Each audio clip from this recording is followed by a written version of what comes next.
জয় মা কালী, জয় বাবা শনিদেব, জয় বাবা ভোলেনাথ।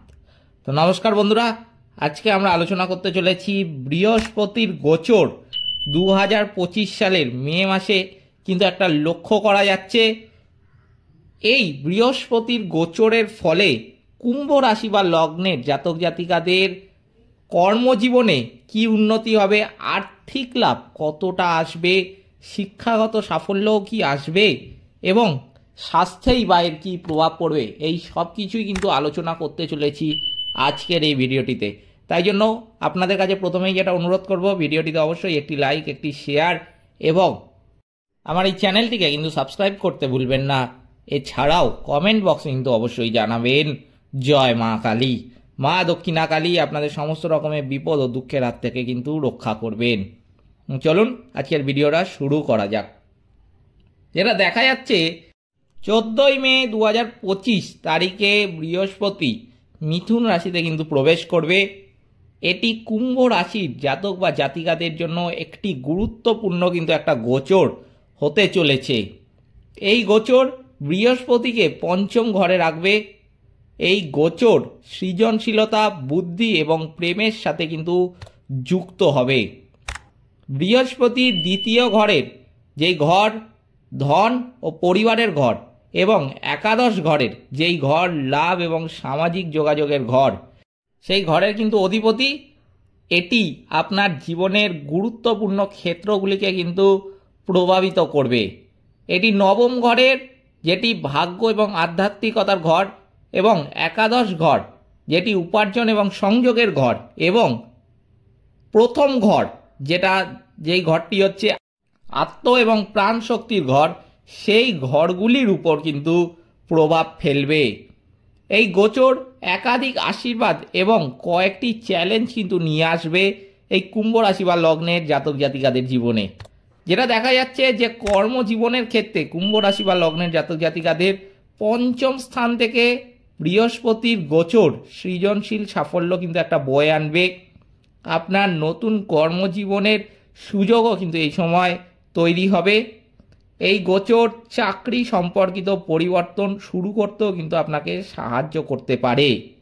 আপনি যদি শিক্ষা, শিল্পকলা এবং বিনোদনের মতো ক্ষেত্রে কাজ করেন, তাহলে আমি বলবো যে আপনি অত্যন্ত ভালো কিন্তু এই সময় করতে পারবেন। এই গোচর অনুমানমূলক উদ্যোগের পক্ষেও আপনি এই রেখাগুলিতে বড় সাফল্য কিন্তু পেতে পারেন।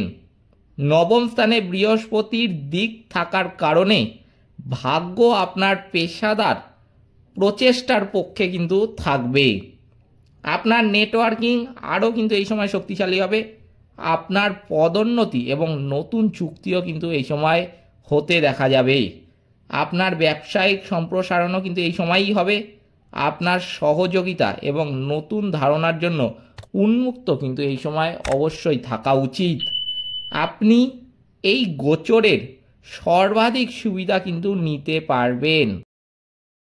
এরপর আর্থিক দিক দিয়েও কিন্তু যেটা বলবো যে এই গোচরের সময় আর্থিক সম্ভাবনা শক্তিশালী হবে। বৃহস্পতি দ্বিতীয় ঘর এবং একাদশ ঘরকে কিন্তু প্রভাবিত করবে।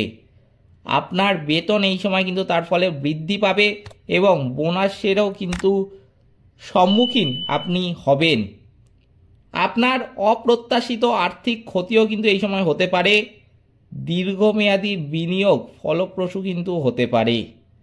তবে পঞ্চম ঘর ও জল্পনা কল্পনাকে কিন্তু নিয়ন্ত্রণ করবে। ঝুঁকিপূর্ণ বিনিয়োগ বা জুয়া এই সময় কিন্তু এড়িয়ে চলাই ভালো। বিদেশি সম্পর্কের মাধ্যমে ভাগ্যের কিন্তু এই সময় উন্নতি হতে দেখা যাবে এবং উচ্চ শিক্ষাও কিন্তু সম্ভব হবে এই কুম্ভ রাশি বা লগ্নের জাতক জাতিকাদের। কৌশলগত আর্থিক পরিকল্পনা স্থায়ী লাভ নিশ্চিত করতে কিন্তু সাহায্য করবে আপনাকে। পারিবারিক জীবনের ক্ষেত্রেও কিন্তু আমি বলবো যে এই সময় অত্যন্ত বেশি উন্নতি হতে দেখা যাবে। আরও ভালো যোগাযোগের মাধ্যমে পরিস্থিতির উন্নতি কিন্তু হবে। আপনার পরিবারের সাথেও মানসিক বন্ধন কিন্তু এই সময় তৈরি হওয়ার একটা যোগ লক্ষ্য করা যাচ্ছে। বৃহস্পতি দ্বিতীয় ঘরকে দৃষ্টি দিচ্ছে। এর ফলে পরিবারের মধ্যে শান্তি এবং সমৃদ্ধি কিন্তু আসবে। পারিবারিক সমাবেশের জন্য এটি কিন্তু অত্যন্ত ভালো সময় হতে চলেছে। আপনি আপনার ভাই বোন বা ঘনিষ্ঠ বন্ধুদের সাথেও বন্ধন কিন্তু এই সময় জোরদার করতে পারেন। আমি বলবো এমনকি আপনি একটি সন্তানের জন্যও কিন্তু এই সময় পরিকল্পনা করতে পারেন। পারস্পরিক বোঝাপড়ার মাধ্যমে সম্পর্ক কিন্তু এই সময় আরও গভীর হবে। আপনি আপনার পরিবার এবং নিকটাত্মীয়দের কাছ থেকে কিন্তু এই সময় অত্যন্ত বেশি সমর্থনও পাবেন। স্বাস্থ্যের ক্ষেত্রেও কিন্তু আমি বলবো যে এই সময় স্বাস্থ্য কুম্ভ রাশি বা লগ্নের জাতক জাতিকাদের ভালো থাকবে। লগ্নে বৃহস্পতি গ্রহের কিন্তু একটা অবস্থান লক্ষ্য করা যাচ্ছে। এটি আপনার শক্তি এবং ইতিবাচক চিন্তা ভাবনাকে কিন্তু অত্যন্ত বৃদ্ধি করবে।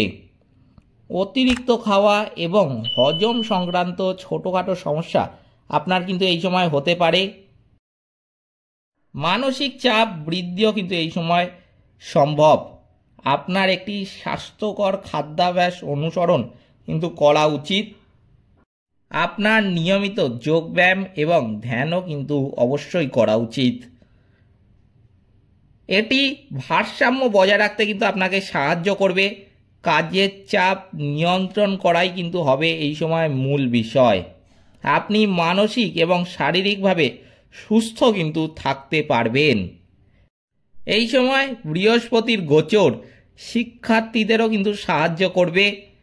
যারা প্রতিযোগিতামূলক পরীক্ষা বা উচ্চশিক্ষার জন্য প্রস্তুতি নিচ্ছেন তাদেরও এটি অত্যন্ত সাহায্য করবে। বৃহস্পতির অবস্থান বুদ্ধি এবং মনোযোগকে কিন্তু অবশ্যই তীক্ষ্ণ করবে। এটি আপনার সৃজনশীলতাকে উন্নত কিন্তু করবে অবশ্যই। যারা বৃত্তি বা গবেষণার জন্য আবেদন করছেন তারা কিন্তু এই সময় সফল হবেনি। ভাগ্য এবং আপনার কঠোর পরিশ্রমের মাধ্যমে আপনি একটি মর্যাদাপূর্ণ প্রতিষ্ঠানে কিন্তু এই সময় যোগদান করতে পারেন। বৃহস্পতির কৃপায় আধ্যাত্মিক শিক্ষা এবং দার্শনিক অধ্যয়নও কিন্তু সমৃদ্ধ হবে। সুতরাং কুম্ভ রাশি বা লগ্নের জাতক জাতিকাদের কিন্তু কিছু কিছু ব্যাপারে অবশ্যই সতর্ক থাকতে হবে এই সময়। বাকি কোন কোন বিষয় ভালো হবে সে তো আমি বললামই। তো চলুন এবার জেনে নেওয়া যাক যে কুম্ভ রাশি বা লগ্নের জাতক জাতিকাদের এই সময় শুভ ফল দ্রুত পাওয়ার জন্য বা যাদের জন্মছকে বা জন্মকুণ্ডলিতে গ্রহ নক্ষত্ররা খারাপ অবস্থায় আগের থেকেই রয়েছে, তারা কোনো কাজ করলে সেই কাজ ভালো মতো হয় না বা সুষ্ঠুভাবে হয় না, সেই কাজ করলে তারা সফল হতে পারে না, সেই কাজে তারা ব্যর্থ হয়। এই রকম কুম্ভ রাশি বা লগ্নের জাতক জাতিকাদের কিন্তু আমি বলবো যে অবশ্যই এই যে প্রতিকারগুলো আমি এখন বলবো সেগুলো কিন্তু মেনে চলতে হবে, তাহলে কিন্তু আপনি শুভ ফল দ্রুত লক্ষ্য করতে পারবেন।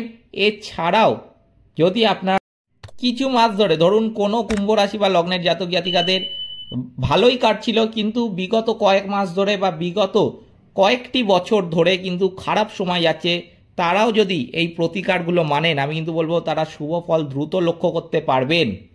কি কি করতে হবে আপনাদের কিন্তু প্রথমেই যেটা বলবো যে নিয়মিত ভগবান বিষ্ণু বা গুরু বৃহস্পতির কিন্তু অবশ্যই পুজো করতে হবে। আপনার বৃহস্পতিবার দরিদ্রদের হলুদ পোশাক, হলুদ এবং মিষ্টি কিন্তু অবশ্যই দান করা উচিত। প্রতিদিন গুরুর বীজ মন্ত্র জপ করা উচিত, তাহলেও কিন্তু অত্যন্ত ভালো ফল আপনারা পাবেন এবং সমস্ত নেগেটিভিটি কিন্তু আপনাদের কেটে যাবে। এইগুলো কিন্তু অবশ্যই আপনাদের মেনে চলতে হবে। এই ছিল আজকের ভিডিওটিতে অবশ্যই একটি লাইক, একটি শেয়ার এবং আমার চ্যানেলটিকে সাবস্ক্রাইব করে পাশে থাকা বেল আইকনে ক্লিক করে নোটিফিকেশান বাটনটা কিন্তু অল করতে ভুলবেন না, যাতে জ্যোতিষশাস্ত্র সম্পর্কিত সঠিক ভিডিও আপনার কাছে দ্রুত পৌঁছে যায়। এছাড়াও কিন্তু কমেন্ট বক্সে অবশ্যই জানাবেন জয় মা কালী, মা দক্ষিণা কালী আপনাদের সকল রকম বিপদ ও দুঃখের হাত থেকে কিন্তু রক্ষা করবেন। সকলে ভালো থাকবেন, সুস্থ থাকবেন, নমস্কার।